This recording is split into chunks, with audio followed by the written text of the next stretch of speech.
Hello, everyone. Just getting people admitted here.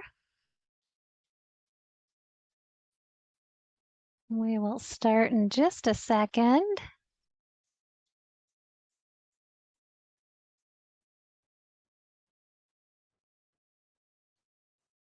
All right, we're going to share the screen, so you should be able to see that.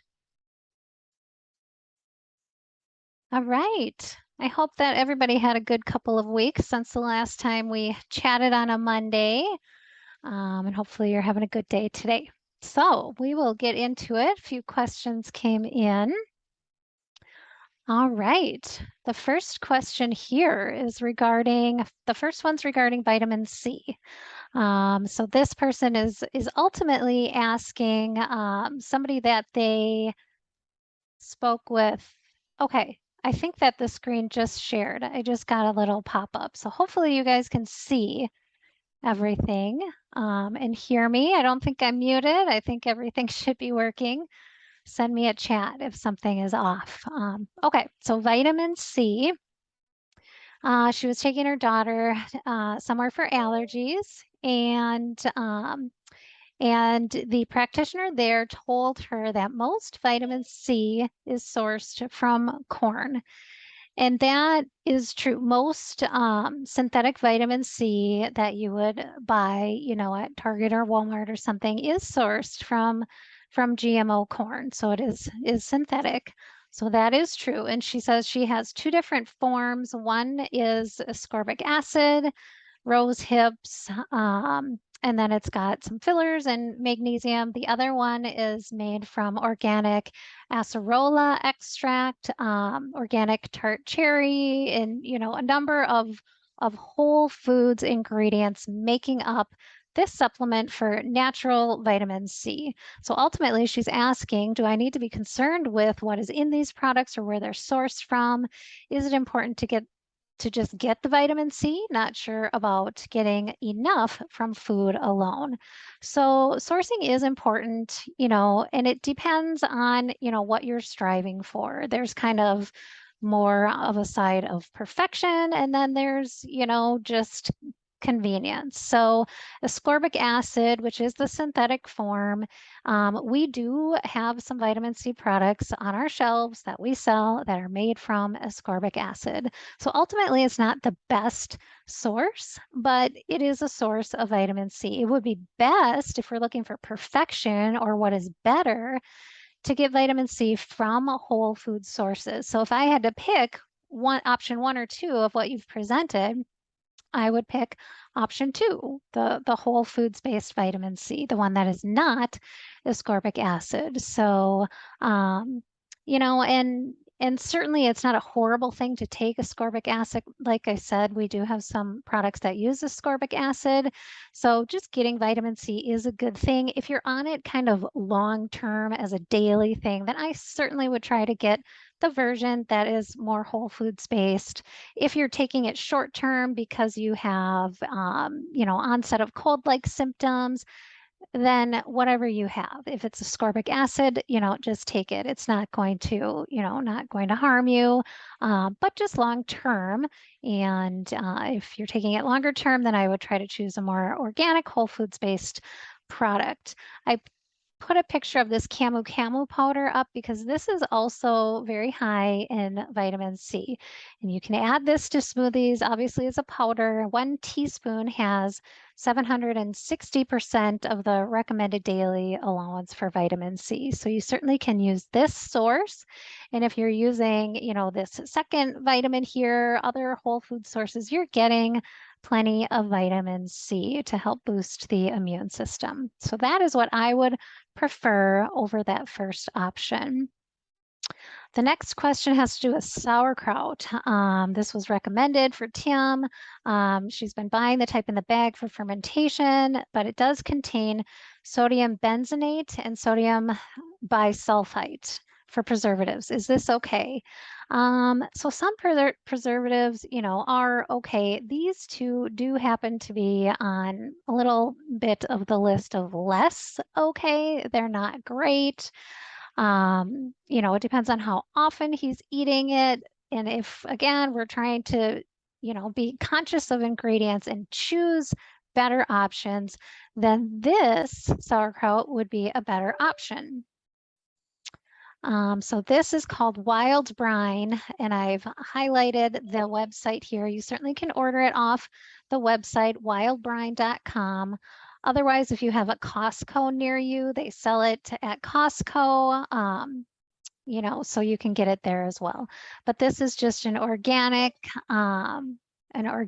source of sauerkraut that doesn't have those preservatives in it. So look for that. The other thing I was going to mention is I use a number of different apps to kind of help me at the grocery store or help me just with ingredients in general.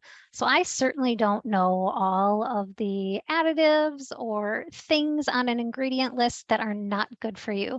I have a good idea, and so I do look at the label and the ingredient list, and if there's a lot of things that I can't pronounce or I'm not sure what they are, then I look for a better option. Ultimately, I'm looking for, you know, just whole food sources, things that I can understand. I don't want a lot of preservatives. I don't want a lot of sugar. You know, you don't want a lot of food dyes or natural flavors, those types of things.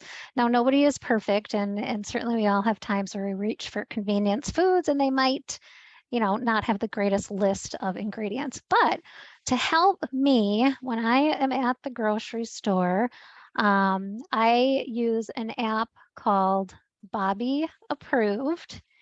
And I also follow this gentleman on Instagram. He has an Instagram account called Flave City, FLAVECITY.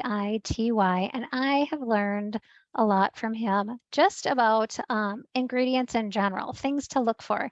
And he has an app. It's called Bobby Approved. It's kind of a teal green color. It's got a thumbs up with a big B in the center of it. And you can scan items and it will give you a rating. You can also look at ingredient lists. So it gives you a list of, you know, just common additives, fillers, things that you might see on a label, and it gives them a rating. So green is obviously good or go ahead. Yellow is, let's hesitate a little bit, think about this. Maybe it's okay in small doses. And then red is really something that you don't want. Or if it's red, sometimes it's because of the conventional version of it. For example, chicken is listed on there. The conventionally farm raised chicken, you know, is loaded with, you know, just different hormones, steroids, you know, just all of these things to really make the chicken plump up fast. It's just confined in farms that are, you know, it doesn't see the light of day. It's just unhealthy chicken, which leads to unhealthy meat that we are then consuming, you know, and then they're fed GMO grain and corn. And so anything that that animal is eating, then we are ultimately consuming when we eat that animal. So chicken is listed as a red option. However, organic, you know, pasture raised chicken would be fine to eat, a better option. So check out his app.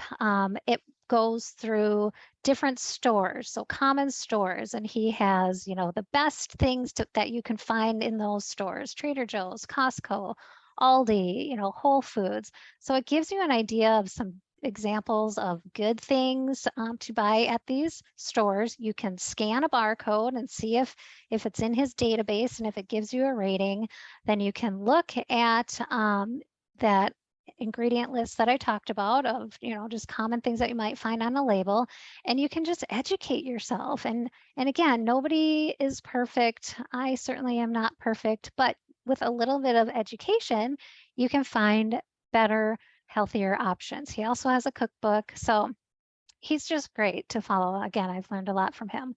So utilize that if you would like. And then the last question here is regarding going number 2, so some constipation. It says sometimes he may spend an hour in the bathroom, and she's saying that she has taken food grade bentonite clay and psyllium husk, mix them together with water, and it helps her, you know, have a bowel movement. So would this be something our patient could try? Yes, absolutely. So he can try any of those.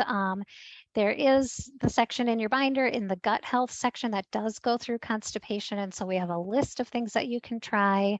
One of our main go-to things is this Phase 6 Assist.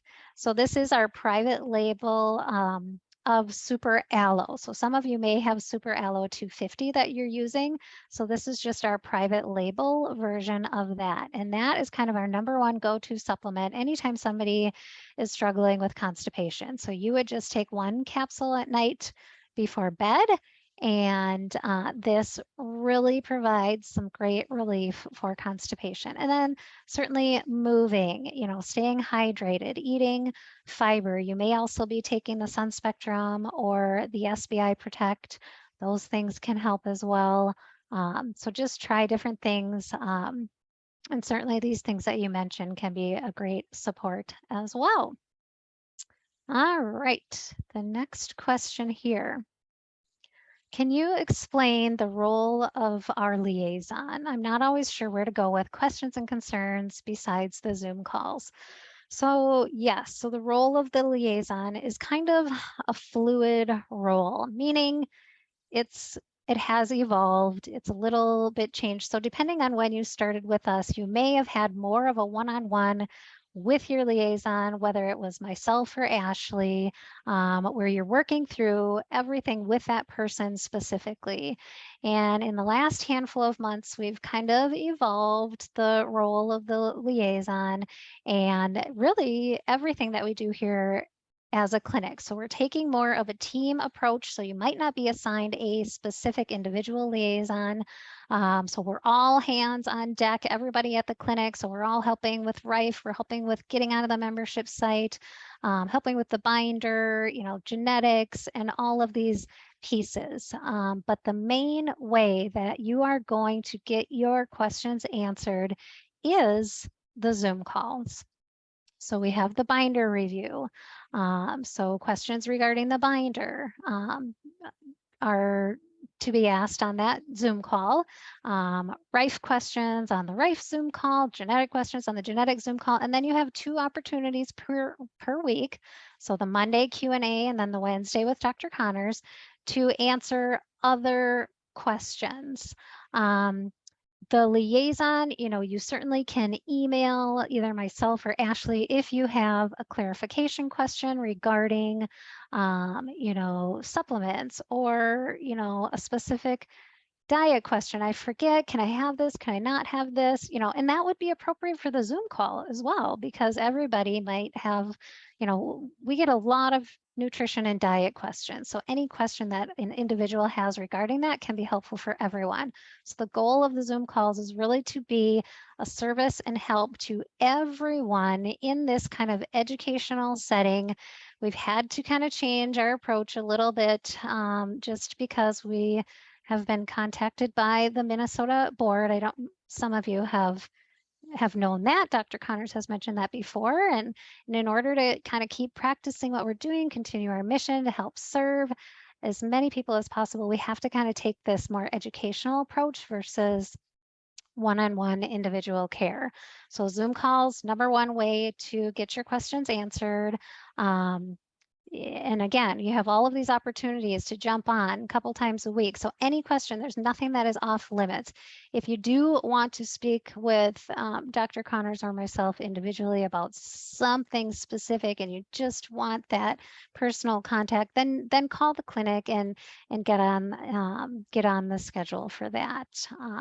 Hopefully that helps kind of define what a liaison is. Really, the liaison is the person that can help guide you. It's your contact person to help guide you with care in the clinic, help clarify things, point you in the right direction. If it's just a quick question, we certainly can answer on email, but most questions we do defer to the Zoom calls so they can be addressed in that fashion. So just keep submitting your questions through this platform. Nothing is off limits, so don't be shy or afraid to ask a specific question. And then we have the question, which is, my husband has duodenal adenocarcinoma and has had 5 rounds of chemo. out of 8. He's starting to experience some neuropathy, and the oncologist is watching that. My question is, would a lower dose of chemo be a good idea?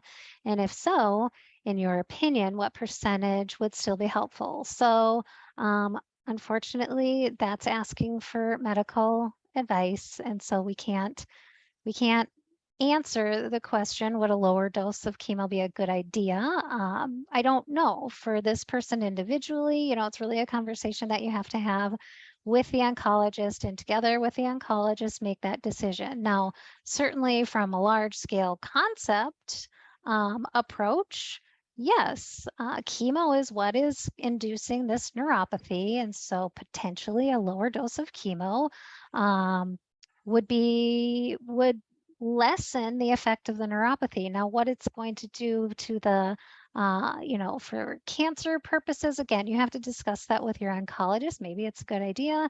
Maybe it's not a good idea. Maybe they want you to power through. So bring that up with the oncologist. My questions to you would also be, are you following our chemo protocol? We do have a chemo protocol that is designed to help protect healthy cells. So really, healthy cells are more resilient than cancerous cells. And so we have a protocol that, you know, it involves a number of different things, but essentially a 24-hour water fast prior to chemo administration so that your cells are starving. Again, healthy cells are more resilient than cancer cells, so they can bounce back from this kind of starving scenario better than a cancerous cell. So then when you do go and have your chemotherapy infusion, because your cancer cells are unstable, you know, they don't like being starving, they are going to uptake that chemo more readily, more quickly than your healthy cells that are a little more resilient. So that fast is to help the target chemo, to help the chemo target the cancerous cells, and then it's protective to your healthy cells. And then, you know, there are certain things that we don't want you to do within that 48 hours from administration of chemo through that 48 hours. We don't want you to do a lot of detoxing. We don't want you to take, you know, specific liver support supplements. We really want the chemotherapy to do what it's supposed to do, target those cancer cells, and it really does what it is going to do within that first 48 hours. So then after that 48-hour mark, you really want to hit the detoxing really hard. So add back, you know, your some detoxing foot baths, add back those coffee enemas, the castor oil packs, add back any of the liver support supplements that you were holding off on. So really hit the detoxing hard, and that's going to pull as much chemotherapy as possible from the system, again, to help protect the healthy cells. Because after that 48-hour mark, it's really not doing anything else to the cancer cells. It's really just starting to harm your healthy cells. So if you don't have the chemo protocol, and you're not doing that, then reach out to your liaison, myself or Ashley, and we can email you the protocol. And so that can be helpful.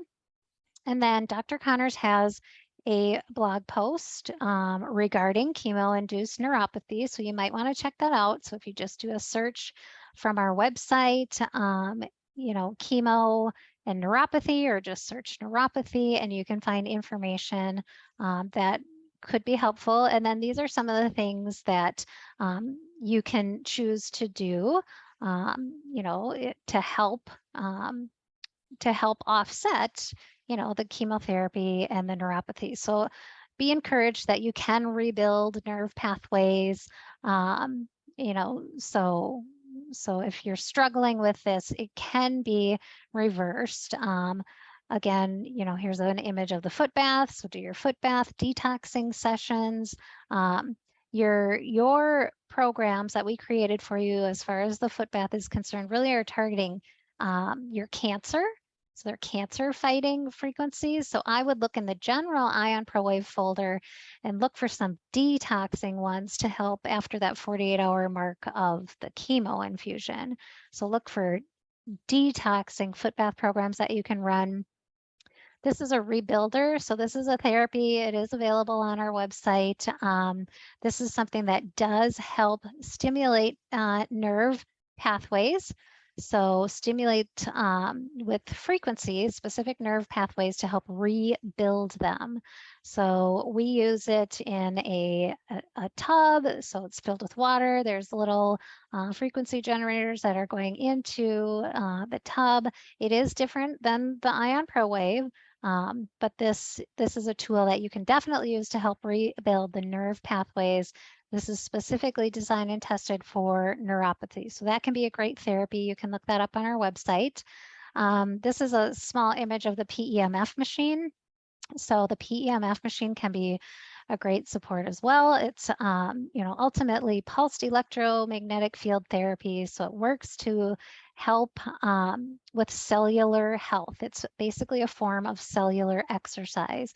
So that can be super helpful for neuropathy for many things. Obviously, if we're exercising our cells, we're getting our cells to operate at a higher frequency. When our cells are healthy and operating to the best of their ability, they can perform all of those functions that we want them to do, detox, rebuild, break things down, recycle things, get rid of things.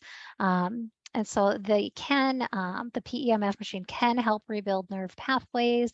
You would maybe just want to put the paddles on your feet or your hands or wherever you're really struggling with neuropathy and do it that way versus putting it over the center area. Usually we put the paddles over the center, the abdominal area if we're doing just kind of a whole body treatment, but you can put those pads on your feet to help stimulate those nerves directly. Now, a lot of chiropractic clinics may have a PEMF machine, so you might want to do a search. You can do a search for Pulse, P-U-L-S-E, certified, and that is the machine that we use in the clinic. So this is a professional machine. If you do that search for Pulse certified, there's a location finder. So you may be able to find locations near you that offer PEMF therapies. You can call them up and see if you can get on the schedule for some therapies. You might want to do 2 times a week, for a few months, really throughout the rest of your chemo sessions. And then after chemo is done, to help rebuild. So that is an option. We do have a home PEMF unit that is available on our web store. I forget, it is a professional therapy equipment, so it is spendy, but it can really be helpful for neuropathy, certainly other things as well. So a great tool to have if you are looking for something else to bring into the home. So that's an option. And certainly B vitamins. So I have this image here. Sorry, it's a little bit small, but B specific naturally is our whole food based B vitamin. And B vitamins have been known to help with nerve pain and help kind of rebuild nerve pathways. This does not have B12 in it, so you might also want to add a B12 supplement. Typically, we're using prohydroxycobalamin as our B12, but the B specific naturally has all of the other forms of B vitamins, so B vitamins can be helpful. So circle back with your oncologist, kind of get details on if a lower dose would still be beneficial, because it certainly could help prevent continuation of neuropathy or further nerve damage. But definitely get on some of these things. And the other thing too is just the general RIFE programs. I don't know of one specifically off the top of my head right now for nerve healing, but certainly you should be able to find a nerve healing bulb frequency program as well that you can try. So there's a lot of things that we can do to help with neuropathy. So don't feel like this is a permanent thing. We can help with that. Okay. My husband is set to have a CT scan in October, 6 months after his Whipple and 6 rounds of oxyplatin and Xeloda. What should we expect? And should he be taking something to offset the radiation of the CT scan? So what should you expect as well? Certainly, after surgery and chemotherapy, we would expect to hopefully see reduction in tumor size. I'm not sure with the surgery, were they able to get all of the tumor? Was there any residual, tumor remaining? I'm not sure. So if there was anything remaining, certainly we would, hope and pray that that, is shrinking, or maybe it's gone, maybe it's not detectable anymore. Any shrinking obviously is great news. Even if a tumor is stable, that is great news as well. If it's not growing, that's good. So stable or reduction in size, those are the goals. That's what we would hope for. Those are all good signs.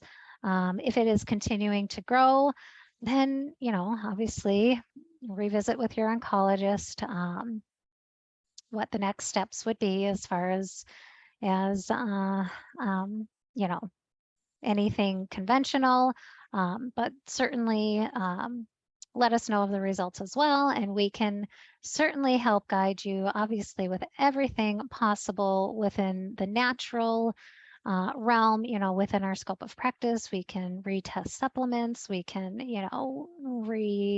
look at frequencies, see if we need to change anything.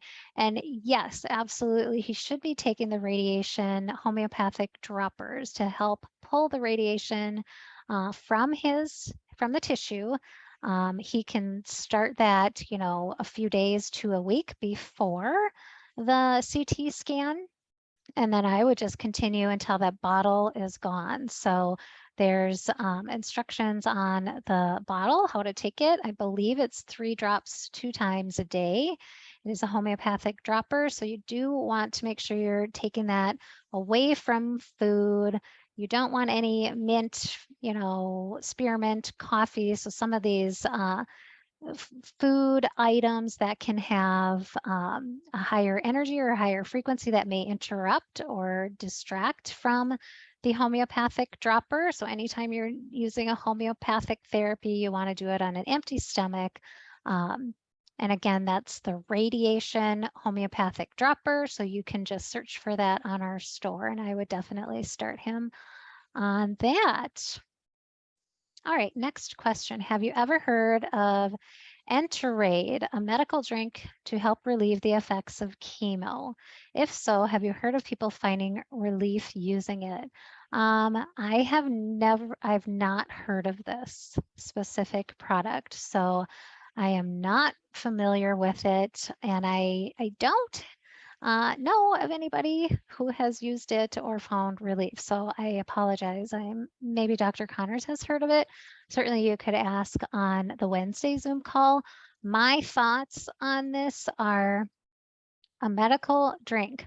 I'm just not quite sure. That raises a red flag for me. I'm going to assume that it's, synthetic ingredients. I'm not sure what it is, but to help relieve the effects of chemo. So maybe for nausea, maybe for fatigue, maybe for, chemo, brain. I'm not quite sure. So my thought on this is you really want to get in antioxidants. You want to get in certain amino acids to help, kind of rebuild muscle. So you want to just, get foods. Foods are kind of the best sources to get your nutrients. The Greens First product that we have most of our patients on, I'm not sure if this patient specifically is on, but the Greens First supplement is whole food based nutrition. So you're getting just tons of super fruits, super vegetables. You're getting some probiotics, you're getting some enzymes to help with digestion. So if you're not taking that, I would start taking that. And I would, if you're only taking 1 scoop a day, maybe take 2 scoops a day. So that can help you get those nutrients in to help relieve side effects. Certainly some minerals could be depleted, and so you could take a multi-mineral.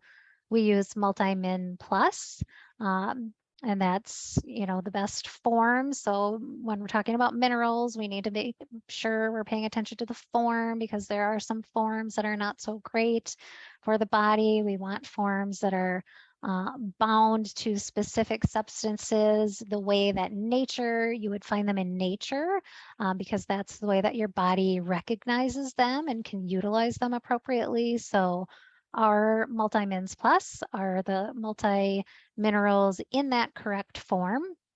So I would maybe try taking that. If you're looking for, kind of an additional source of liquid nutrition, I know Kate Farms is a product that is organic, it's whole foods, already kind of prepared for you. So you could look up Kate Farms, KATEFARMS, and that is a good source of organic whole food nutrition. So a lot of people use that, if they are on, a liquid diet or a tube fed, they're getting their nutrition from a tube, versus some of the things that they would give you in the hospital that, again, are just all synthetic and they're just not great for the body. So Kate Farms would be a good source of food, organic food-based liquid nutrition, and then certainly some of the things that you have in the home. The greens first, double up on that, maybe get some extra minerals, and hopefully that would alleviate some of the side effects of chemo. And then again, that chemo protocol goes through a number of different things that you could start to implement. There are some additional supplements in there to help rebuild the integrity of the cell membrane. That phosphatidylcholine or BodyBio PC product is something to really help maintain the integrity of the cell membrane, because when you're taking chemo, you literally are killing cells. And so we want to protect those healthy cells so we can reinforce healthy cells with that BodyBio PC supplement. We've got supplements to help boost the immune system, supplements to help with liver support, again, after that 48-hour mark. So take a look at that if you don't have the chemo protocol. Okay. Maybe I'm going to check in with some of the chat questions here before we start on the next one. What apps, please? So the app that I was referring to was called Bobby Approved. That is the one that I mentioned. So it's kind of a tealish, bluish green color, and it's got a thumbs up icon and then the letter B in the middle of that thumbs up. So check that out. Another one that's not necessarily food-based, but it's product-based would be, you can do a search for the Think Dirty app, ThinkDirty. So that's an app where you can scan personal care products, cleaning products, so more product-based, and it will give you a toxicity rating based on the ingredients there. So the lower the score, the lower in toxicity, the better the product. So that could be helpful as well. So check those out. And if you need a reminder of these or you can't find them, just reach out and I can send them to you. The Rife protocols have options for neuropathy. Okay. Perfect. I knew they did. I just don't know the exact names of them, but definitely if you, just search in the general list of programs for neuropathy, I'm sure there are a number of programs, or even nerve healing.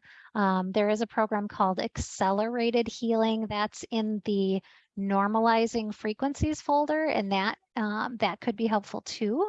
So check that out.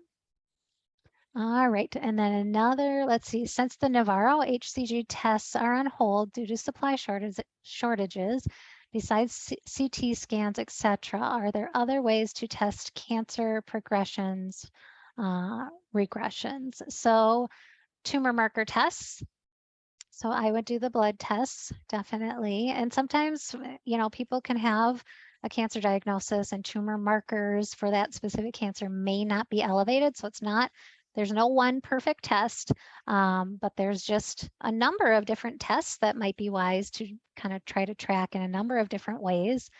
So you could do the blood draws, so the tumor marker tests, and in your binder, there's information on tumor marker tests. Just be in tune with how you feel.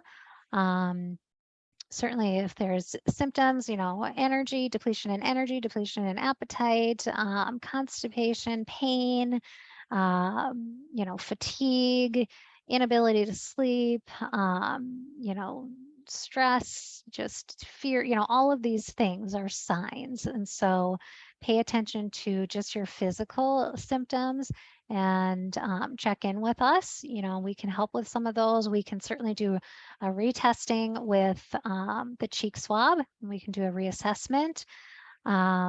Any other tests, well, you're saying besides the typical conventional scans, are there other ways to test?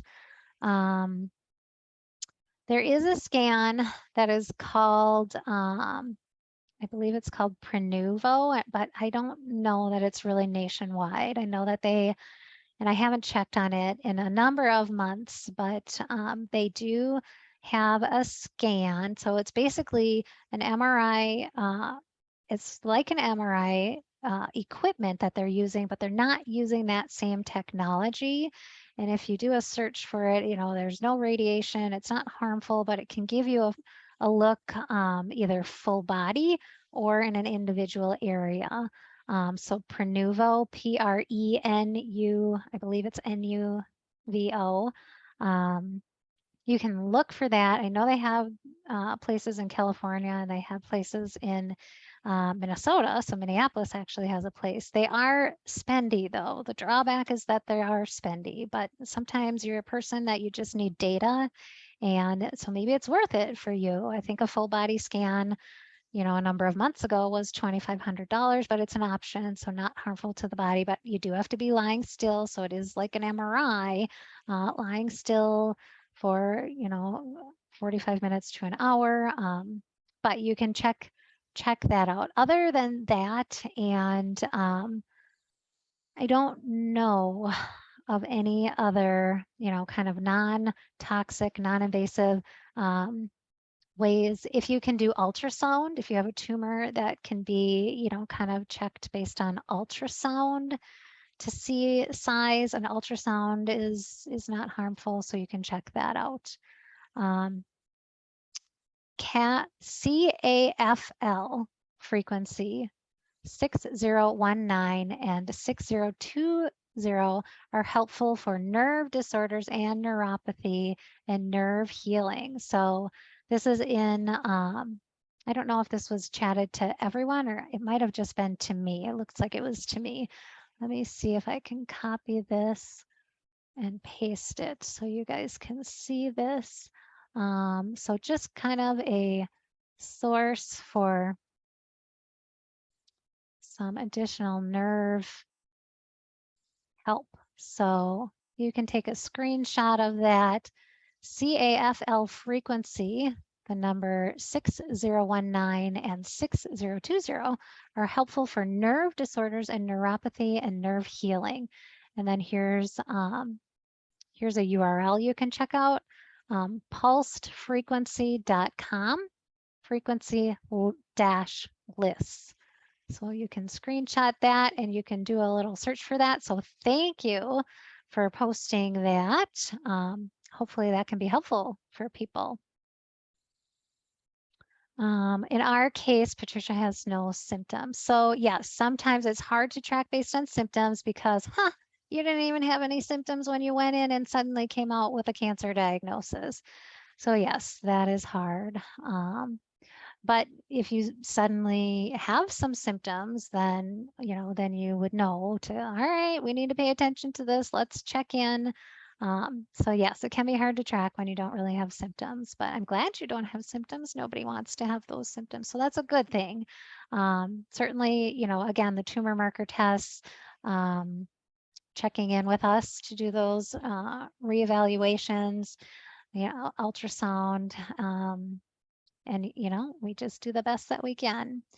Thermal imaging, yes, absolutely. So thermography is a great way to, you know, kind of track and monitor some cancers. It's not, you know, a great way for all cancer. You can't really determine, you know, size of maybe like a liver lesion or, you know, stomach or any digestive lesions. It is a good way to track for breast tumors.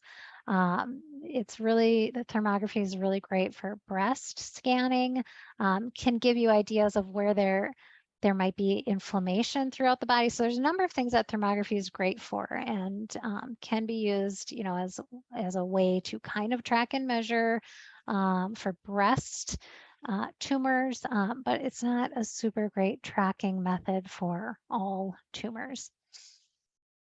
Okay, I think that was all of the chats for now, so we'll put that aside. Okay, so my diet states in the binder that I can eat apples and carrots, yet I understand they have a high sugar content, which feeds cancer. Please explain.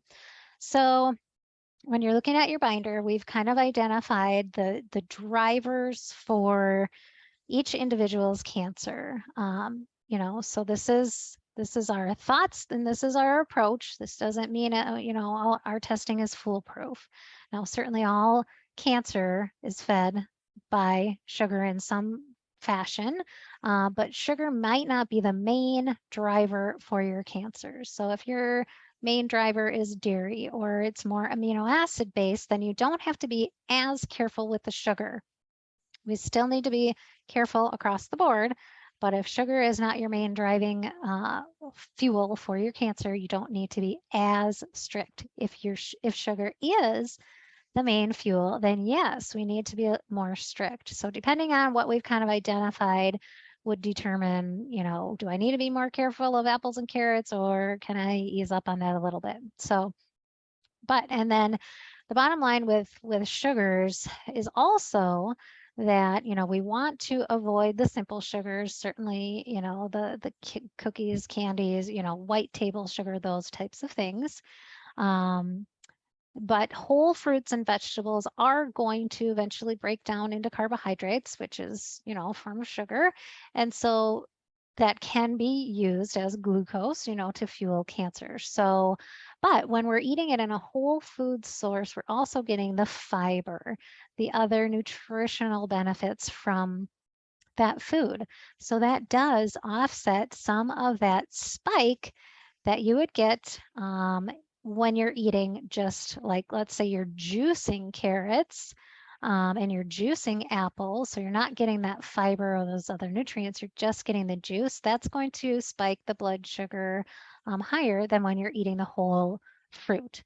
So whole fruits are preferred. And, you know, apples and carrots, so it's not a hard science. It's not a, you know, strict yes or no. It's kind of within reason. And so apples and carrots, yes, they can be higher in sugar. If your diet or if your cancer is not being fed directly by sugar, you know, you can have apples and carrots.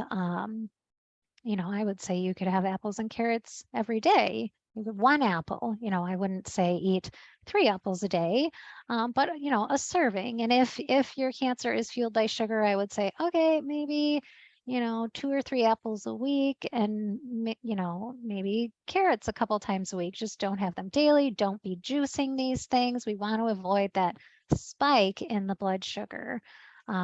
So it's kind of a gray area. I know sometimes it's easier for people, or people desire to have just black and white. Just tell me what I should do and I will do it. And, you know, if you really want us to do that, we can, but it really isn't based on science. It's just based on opinion. So you just have to be reasonable in your approach. Again, if you're eating 3 or 5 apples in a day, then I would say that's too much. If you're eating 1 apple a day, then that's within reason. And if you're trying to be more strict on sugar because we've indicated that you need to be, then don't have those every day, maybe a couple of times a week. So I guess that was kind of part of his question here, is how often. Prometheus, this is the name of the specific neck tumor. So that's kind of funny to name it, but that's good, you know, to just kind of, all right, this thing here, it's what it is, and that's what we're going to call it, and we are going to attack this thing. So Prometheus is constantly draining, and I'm changing the drenched bandage 4 to 5 times during the day or night. I drink a lot of water during the day and night. Each night I wake up 4 to 6 times a night. So yeah, so that is a lot. So I'm assuming, you know, you're kind of waking up, maybe you're waking up partly to use the restroom. So this, I guess, is kind of what they're saying. 2 to 4 times are to go to the bathroom, and I drink water before going back to bed. A couple of times a night, he's waking because of foot and shin cramps. Should I take magnesium to offset the cramps, or do you suggest something else? So yes, you certainly can take magnesium. May want to try, you know, a multi-mineral. So multi-mineral or multi-mins plus is what we use here. Sometimes that has a great, you know, more of a synergistic effect when you're taking, you know, more than just a single mineral. When you're taking them all together, that can be helpful. So I would try the multi-mins plus, and then you certainly can take additional magnesium. Just be careful, magnesium can lead to loose stools, but you know, for somebody who is constipated, that could be a good thing. You know, I guess not loose stools, but helping to, you know, get the system moving. Um, and then as far as drinking a bunch of water during the day and drinking water before going back to bed, you know, obviously great to drink water and stay hydrated. But you know, have you had any, I know Dr. Connors talked about this on the last Zoom call, maybe it was the last one or the previous one, but somebody had a question about drinking a lot of water and just being so thirsty. And he recommended, you know, checking in with some just general blood work to see, you know, kind of where, you know, it could be a blood sugar issue going on. So you might want to get some blood work done to just test, you know, is this thirst that you are talking about, is it out of the range of normal? Maybe you're just drinking water because you're trying to stay hydrated. It's not necessarily because you're excessively thirsty. So if you're excessively thirsty, then maybe check in with some labs and look at blood sugar levels. If you're just drinking the water to stay hydrated, that's great. Maybe don't drink so much in the evening time to help eliminate some of these times that you're getting up and going, just needing to go to the bathroom. Hopefully you can fall back asleep relatively quickly, but maybe, you know, try not to drink so much in the evening, try to get your water in more during the, you know, first, you know, portions of the day, you know, early afternoon, and then stop drinking so much. So try that, and then try continue with magnesium, try multi-mins plus to get more of a wide variety of the minerals so they can work synergistically. Appetite is low. Could this be to my body detoxing? Certainly could. When you're detoxing, you know, you just don't feel like you have energy. You could feel achy, flu-like symptoms, loss of appetite, absolutely. Could be because of detoxing. And so I guess my question would be, how long has your appetite been low? Is this something new that has happened since you have implemented the Rife machine and our protocols? Or is this something that has been a struggle for a while? A lot of times just with cancer itself, it you know, changes the body so you are not, you don't have as much of an appetite. Trying to regain the weight that he's lost. So we do have the weight loss or excuse me, the weight gain, healthy weight gain kind of protocol, tips and tricks to help gain weight. So revisit that. I know I sent that to this person. It's in their binder, but if you need me to send it again, I certainly will. And really it's just about trying to get high calorie dense foods in. So if you can't eat a lot, you don't have an appetite, you really need to pay attention to what foods you're eating, make sure they're calorie dense. Throw avocados in things, add coconut oil to things. Nuts and seeds are, you know, high in calories. Really, grains are the best way to help the body gain weight, to try to regain some weight. So eating some healthy grains with every meal, you know, so follow those tips. You know, you can have add protein to protein powder. So try to sip on you know, a protein smoothie, you know, in between your meals, even if your meals are not that big, you know, just really try to get those calories in. And even just you know, putting olive oil on top of foods, you know, if you've made roasted vegetables, just add some extra olive oil on top, or add a dollop of coconut oil on top, add an avocado on top, trying to get those extra calories in.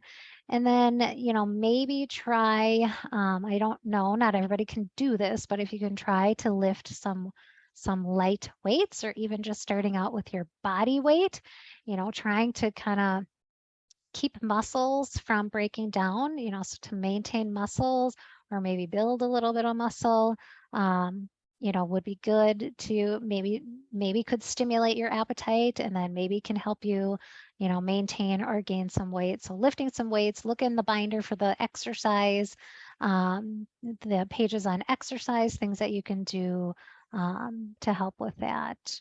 And then certainly you can do a search on our blog. I think that Dr. Connors has a number of different blog posts and articles just about, cancer and cachexia. And, if you're losing 2 to 3 pounds per week, that's, considered cachexia. So we really need to work on that. I don't think this person is at that point, but they just have lost a lot of weight in this process of their cancer journey, which is very common. So try those things that I mentioned, and then use that Rife machine. I know there's an appetite stimulation program on the Rife machine. It might not, you might try it and think, oh, that didn't do anything, but just keep trying it. It might be something that you have to use a number of times to kind of stimulate that appetite. So just keep working at it. And see if you can get in a habit that can be helpful. Reading a chat now. I'm new to the program and I'm scheduled for the binder review tomorrow. Is that when someone will go over my specific findings and protocol with me? Yes. So the binder review, I'm assuming you're going to log on at the binder review Zoom call tomorrow at 11. And yes, we will go through questions on the binder. We'll go through your specific testing findings. If you have specific questions on that, a lot of times, patients do, or they're looking, for additional information or clarification. So yes, any binder related questions can be addressed on that binder review Zoom call. And then protocol questions as well. So we'll go through kind of the diet recommendations, get clarification on what we're asking you specifically to do, and then supplements as well. We can clarify supplements. We might have questions on how to take them with food, without food. We typically are listing in that supplement list when or how to take the supplement. So if it's not indicated that you're supposed to take it with food, then you can assume that it doesn't matter. If we've indicated you should take it with food, then that's how we would prefer you take it. But absolutely, the binder review session will go over all of those details. And welcome. I'm glad you're logging on to the Q&A Zoom call. So that's wonderful. And yes, you'll get your binder questions answered tomorrow. And hopefully you'll have some better clarity, and you'll be ready to go and work your protocol. All right, next question here. Have you heard of the BEMER, the bioelectromagnetic energy regulation medical device that sends a low intensity pulsed electromagnetic field to the body? It's a mat that you lay on for 8 minutes in the morning and 8 minutes at night. The cost is $4,990. It must be on sale. It's usually $6,500. It's supposed to enhance blood flow, resulting in better oxygen disbursement, enhances detoxification, strengthens muscle tissue, thereby helping all diseases and bodies, including cancer. Thoughts? So yes, I have heard of the BEMER, and we have many patients who have that equipment and use it, and that is great. So great therapy. If you have it, continue using it. If you're looking to purchase it, which obviously this person is, Dr. Connors believes that our PEMF home unit would be a better option. I think it's just, it's stronger. I guess I don't really know the differences between them. I have heard of the BEMER, but I'm not super familiar with it. So I guess I can't really do a an educated comparison, but I know that Dr. Connors is very familiar with it and, you know, kind of the science behind it all. And he does prefer the PEMF home unit that we have on our website. So certainly check that out. But if you do have a Beamer or you decide, oh, this just sounds better for me, it's on sale. And so that is definitely cheaper than our home PEMF unit. So if that's, you know, what's within the budget, then absolutely go for it. It is a good therapy and can provide some benefit, and absolutely utilize that. All right, her second question is, she was in for her annual physical and her physician recommended the pneumococcal pneumonia vaccine, said it reduces chances of pneumonia in the elderly. Sigh, I guess that's me. I don't usually like to take vaccines like this. Your thoughts? So obviously we can't make a recommendation because this falls into the category of, you know, medical intervention. So we have to stay in our lane. But I certainly will reiterate my own opinion. And, you know, I agree with your hesitation. You don't usually like to take vaccines like this. And your thoughts, my thoughts. And so personally, my thoughts are, you know, did you look at the excipient list? So when we're taking, anytime we're injecting something into our body, you know, we have to pay attention. There's things that are in that are, again, directly being injected into the body versus is very different to inject something versus consuming something from your diet. So we have the entire digestive tract that is designed to keep bad things out and let the good things in. And so digestion can help get rid of some of, you know, bad things that are in our food. When we are injecting something directly into tissue, it's in your body. There's no, you know, line of defenses to remove some of those harmful things. So vaccines have harmful excipients in them. Sometimes there's metals, you know, aluminum, you know, and a lot of the vaccines where they're multi-dose vaccines, they're using mercury. And so you really need to do your research and look at those excipients. Now, I choose to not put those things in my body and I choose to do other things, you know. I didn't grow up in, you know, kind of the alternative mind. So I have had vaccines, you know, and it's just within the last, you know, 10 years that I've really kind of, you know, it's with my husband's cancer diagnosis that, you know, I've really kind of become awake in some of these areas and really started to pay attention to what we're doing and what we need to be cautious of to try to prevent this from coming back or to help keep this, you know, under control. And so certainly I would, you know, my personal opinion is that I wouldn't. You have the Rife machine. The Rife machine is a great tool to help with all of these things, all of these illnesses. There's pneumococcal Rife programs. There, you know, you're taking immune stimulating things. Most of our patients are very aware and conscious and trying to build up health, and so most of our patients, you know, are in a better state, you know, to kind of fend things off. You know, some are, you know, pretty sick with their cancer. So I guess I can't speak in that general term, but really do your research and know what you're putting in your body. There can be, you know, some pretty severe consequences of metals within the body. You know, look at, you know, the excipients as far as fetal cell lines and, you know, how does that, you know, resonate with your, you know, your spiritual beliefs. So really take a look.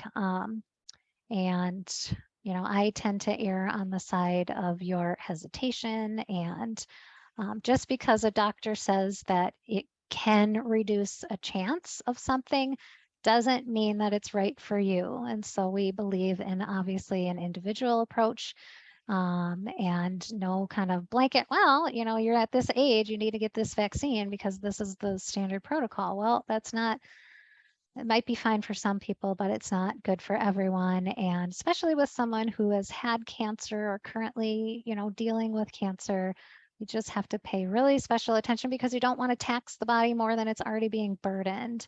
These things cause an immune, you know, they depress the immune system.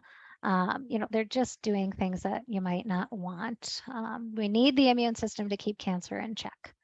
All right, enough said on that. I am on a gluten-free diet. Is it okay to substitute gluten-free flour, or better off try to use almond flour? My recipe for gluten-free flour is rice flour, potato, and tapioca starch with xanthan gum. Thank you. Absolutely, it's okay to use gluten-free flour. And really, I guess it depends. If you just use almond flour, you're going to get less of the carbs than some of the gluten-free flours that are a blend of some other things like you've listed here. So you'll have a little more of that carbohydrate load if you're using that blend. But if you're not using it very much, you're baking with it, and so you're having a baked good, once in a while, it's not very often, then what you're listing is fine. And I would just try to get organic sources of those things that you've listed to just make sure they're, not loaded with herbicides, pesticides, those types of things, not from GMO seed. So, but yes, you can use those blends, and you certainly can use almond flour. All right, so that brings us through all of the questions that came in for today. And I think I addressed all of the chats that came in. Any other questions? So obviously continue to utilize the patient membership site. Continue to send in your questions by clicking on the blue submit a question button. As we've mentioned multiple times, we are continuing to add things to the membership site, changing things a little bit to kind of clarify things. If we get feedback that, oh, I can't find this, or this wasn't happening correctly, we try to make it more clear and clarify things. So utilize that and give us feedback too. All right, any other questions? And then just a reminder that binder review, if anybody needs to get on that, 2 o'clock, or excuse me, not 2 o'clock, 11 o'clock tomorrow, Tuesday, is the binder review. All right, everyone. Well, it's been an hour, so we'll sign off. And I hope you guys have a wonderful rest of your week. And hopefully this was helpful. Let me know if anything needs to be clarified. Sometimes I can ramble and maybe not be as clear, but let me know and I can clarify, or if you need, want me to send a link to the apps or anything, or if you need the chemo protocol, just let me know. All right, everyone, have a wonderful rest of your day. Bye-bye. And you're welcome. Thank you.